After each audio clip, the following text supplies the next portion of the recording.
নগরীর জিইসি মোড়ে ওয়েল ফুডের ঠিক পাশে খুন হন মাহমুদ আক্তার। কিন্তু প্রতিষ্ঠানটির সিসি ক্যামেরা ছিল ঘটনাস্থলের ঠিক বিপরীতমুখী। পাশে ছিল সাইনবোর্ড, তাই ধরা পড়েনি হত্যাকাণ্ডের দৃশ্য।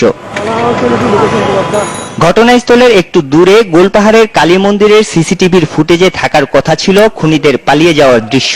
তবে রহস্যজনকভাবে ওই দিন সকাল 9:22 আগ পর্যন্ত ধারণ করা সব ফুটেজ মুছে দিয়েছে কে বা কারা।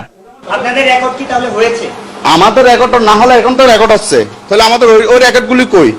মনে করেন আমার যদি কারেন্ট না থাকেও আমার আগামীকাল বা শনিবার শুক্রবারের রেকর্ডগুলি তো থাকার কথা, এগুলো তো পাচ্ছি না। আমরা শুধু 9:22 থেকে রেকর্ড পাচ্ছি। এখানে একমাত্র যে ফুটেজটি পুলিশের হাতে এসেছে সেটি প্রিমিয়ার বিশ্ববিদ্যালয় জিইসি ক্যাম্পাসে থাকা সিসি ক্যামেরার। কিন্তু দূরত্বের কারণেই এই ফুটেজটিও অনেকটা ঝাপসা। যতগুলো পেয়েছি আমরা এখন পর্যন্ত খুব বেশি স্পষ্ট নয়, তবে এটি আমরা ফটোশপের মাধ্যমে চেষ্টা করছি ক্লিয়ার ইমেজটা বের করে নিয়ে আসবো।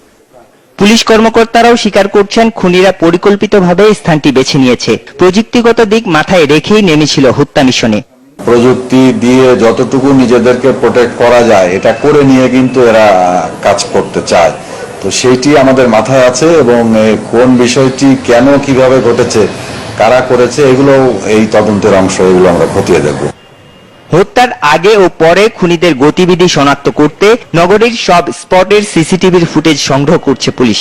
সমস্যা রয়েছে সেখানেও, কারণ নগর জুড়ে পুলিশের বসানো 75টি সিসি ক্যামেরার মধ্যে সক্রিয় রয়েছে মাত্র 13টি।